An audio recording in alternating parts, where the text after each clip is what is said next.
Bismillahirrahmanirrahim. Wassalatu wassalamu ala rasulillahi wa ala ashabihi ajmain. Assalamu alaikum wa rahmatullahi wa barakatuh. Tamam bir hadisni qabatlaymiz. Bu yine Qudsi hadis. Mesela Qudsi hadis bu Muhammed sallallahu aleyhi ve sellem söyleyeni Allah Teala aytti diye aytayın. Yani Allah Teala aytti. Allah Teala aytti ey adam balası üst vahatını meğer ibadet kılına bağışla. Көңелеңне байлык хисап белән тутырырмын. Һәм сине факир булудан туктатырмын. Әгәр дә син миңа гыйбадәт кылмасаң, ике кулыңны эш белән тутырырмын, һәм сине факир булудан туктатмам. Бу хадисне Тирмизи китерә. Ягъни Аллаһ Тәгалә әйтә, Аллаһ Тәгаләгә табынсаң, гыйбадәт кылсаң, багышласаң, күңелеңне Аллаһ Тәгалә байлык хисап белән тутыра. Һәм факир булудан туктатам ди. İkinci hadis келә. Шулай Бану Исраил халкының изге китапларынан кайбер сахабалар хәбәр иткән шундый сүзләр китерелә дигән. Аллаһ Тәгалә шулай дип әйткән. Эй адам баласы, мин сине үземә гыйбадәт кылу өчен барлыкка китердем. Шуңа күрә уйнап йөрмә. Мин сиңа ризыгыңны инде бүлеп куйдым. Шуңа күрә ризык артыннан чабып үз-үзеңне интектермә. Әгәр дә син минем синең өчен бүлеп куйган ризыкка канәгать булсаң, мин синең йөрәгеңне һәм тәнеңне ял иттерәмен. Һәм минем каршымда макталган бәндә булырсың. Бу хадисның яртысы. Хәзер шушы хадискә кайтабыз иншаллах. Аллаһ Тәгалә әйтә: "Эй адам баласы, ди, мин сине гыйбадәт өчен бар кылдым", ди. Шуңа күрә уйнап йөрмә, ди. Ризыгыңны инде бүлеп куйдым, ди. Шуңа күрә ризык артыннан чабып үз-үзеңне интектермә.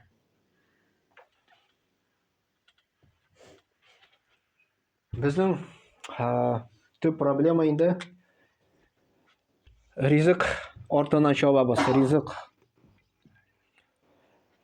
Ризык инде ул күп нәрсә монда керә, акча монда керә безнең, акча эшләү. Монда безнең йорт керә, машина керә. Монда может и вилла да керәгә, кем байлар инде. Вилла керә. Монда инде катер да керә. Байлык. Октырганда байлык булай. Байлык, Атлар белән. Байлыкны без яратабыз. Аллаһ Тәгалә безне шулай бар кылды. Безнең табигатында андый әйбер бар. Без аны яратабыз инде. Да ризык кирәк әлбәттә. Үзең дә ашыйсың, балаларыңда да кирәк. Моны дөрес аңларга кирәк. Әгәр дә син шушы артына чабып Аллаһны онытсаң дигән. Аллаһны онытсаң. Һәм Аллаһ Тәгаләнең әмерләрен артка куйсаң, моны алга куйсаң. Намаз укы дисәң, мәсәлән, вакытым юк дип әйтә, ни өчен? Чөнки кичкә барасы бар. Җомга кил дип әйтәсең, мин ул вакытта эшлим дип әйтә инде. Менә бу ризык артына чабу дип атала. Ягъни Аллаһ Тәгалә Коръәндә әйтә, җомгага чакырылса ди, азан әйтелсә ди, сәүдәләрегезне, сәүдә дигән сүз монда бөтен эш керә инде. Куйыгыз ди, калдырыгыз ди. Һәм Аллаһ Тәгаләне искә төшерүгә ашагыз ди. Һәм андары намаз тәмамлангач ди, барыгыз Аллаһ Тәгаләнең фазиләтләрен эзләгез дип әйтә. Ул сезнең өчен хәерле ди, монда җомгага укып китү. Бу ир кешеләргә. Мәсәлән, ир кеше минем вакытым юк дип әйтә икән җомгага килергә, мин эшлим дип әйтә. Ул вакытта ул эшне өстән куйган була Аллаһ Тәгаләнең әмрене.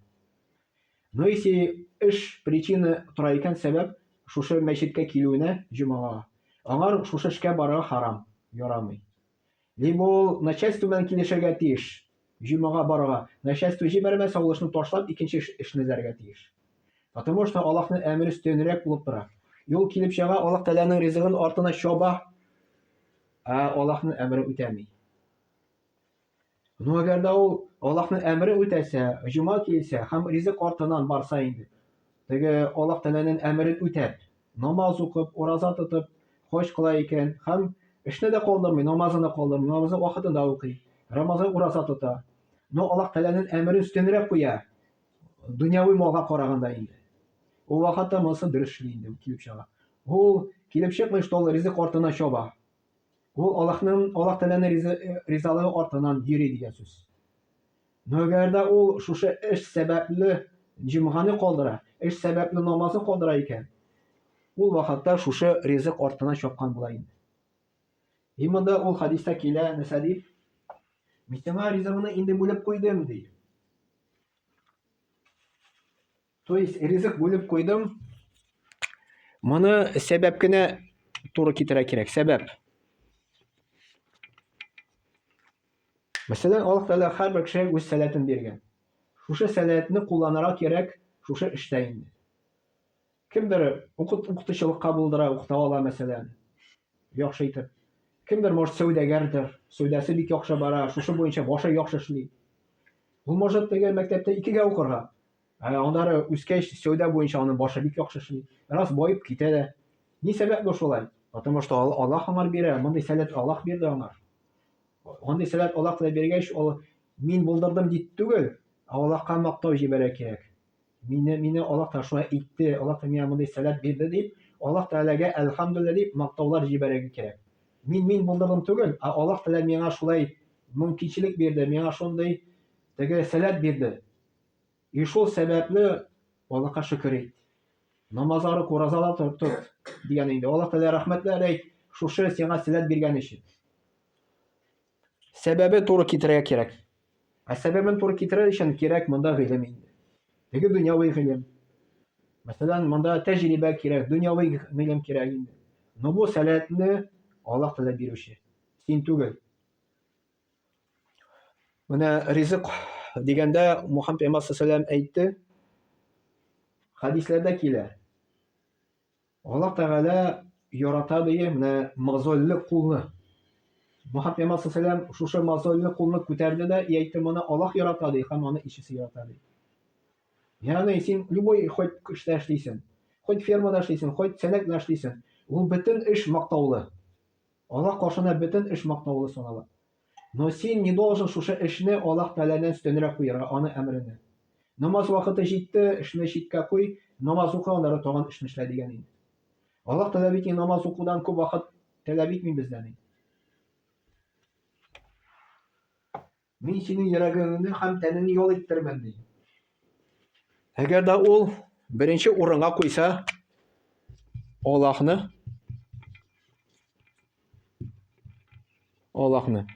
андары уже шушы нәрсәләрне инде. Ул вакытта Аллаһ Тәгалә әйтә, мин сине ял иттермен ди.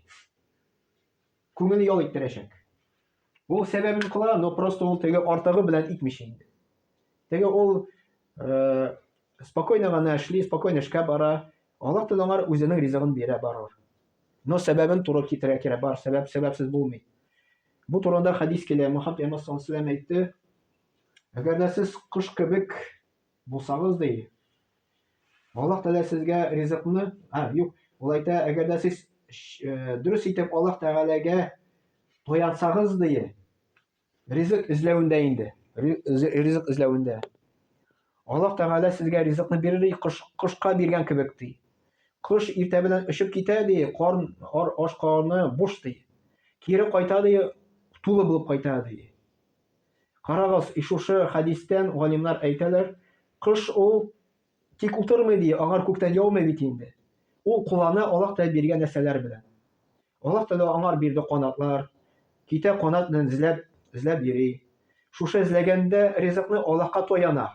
Үзенә түгел, канатларга түгел, Аллаһка тояна. И Аллаһ Тәгалә аңар бирә.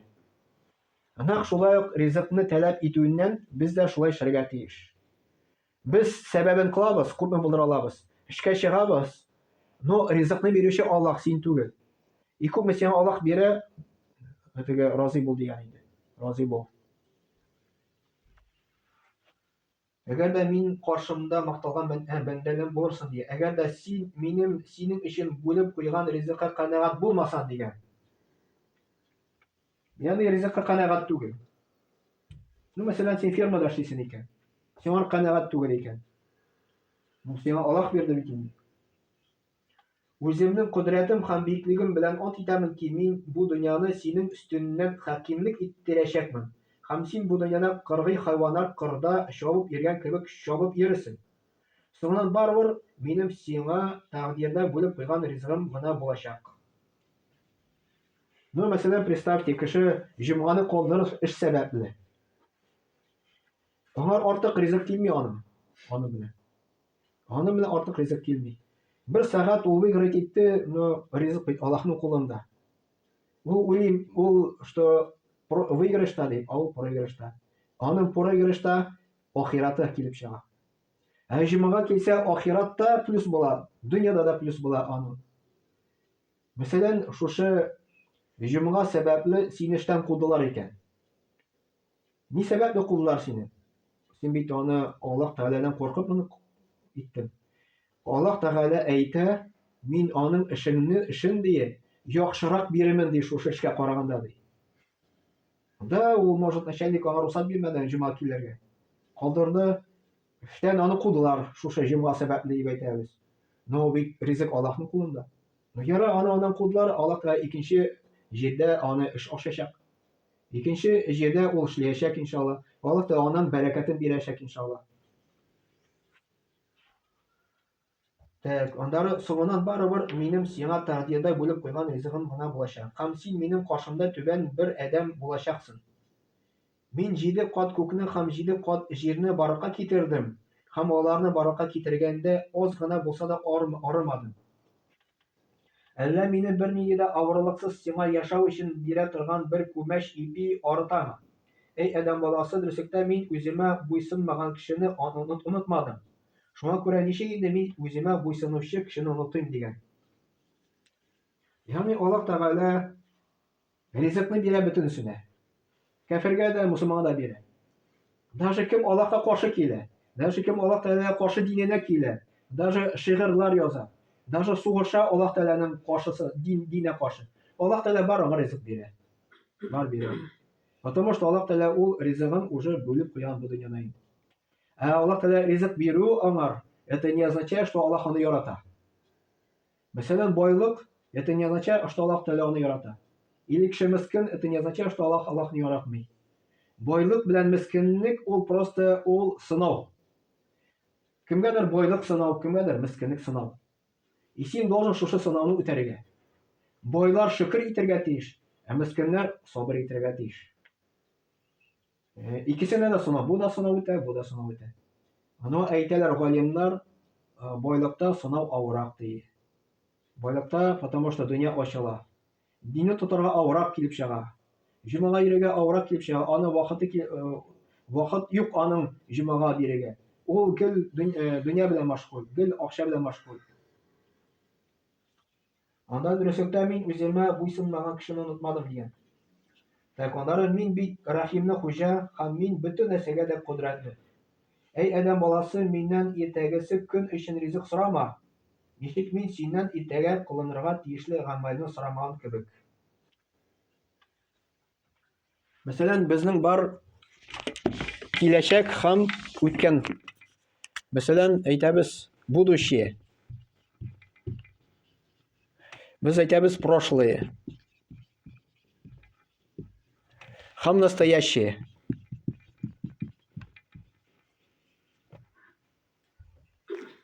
Безнең шайтан вәсвәсә кыла. Үткән заманны вәсвәсә кыла, киләчәкне вәсвәсә кыла. И безнең теге шушы курку безнең килә. Киләчәктә безнең нәрсә булыр микән? Без бит инде гомер бара, картаеп барабыз, кемдер үлеп бара. И без уйлыйбыз, мин дә кайчандыр үләчәкмен. Бу уже килә вәсвәсә шайтаннан. Үткән заманы эчендә кеше борчыла. Менә минем шундый флан кеше үлде бит дип, шуны онытмый мәсәлән. Ә без күбрәк менә шушы настоящий белән торсак, күпкә бәхетлерәк булыр идек. Менә монда без килдек, шушы бәхет. Бу бәхет түгелме ни? Менә мәчеттә утырасың монда, җылыда, әлхәмдүлиллаһ. Син намаз укыйсың.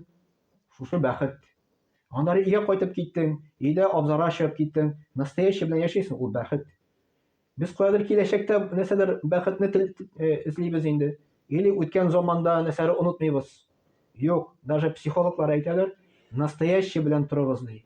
Настоящий белән, менә хәзерге заман белән торыгыз ди. Бәхет шушында эзләгез ди. Именно бәхет шушы вакытта эзләргә кирәк. Әллә кайда анда кайчандыр булыр дип түгел, мәсәлән. Менә шушы вакыт белән кулланып калырга кирәк. Бу хадис булды. Субханака ва бихамдик, ашһаду ан ла илаха илля анта,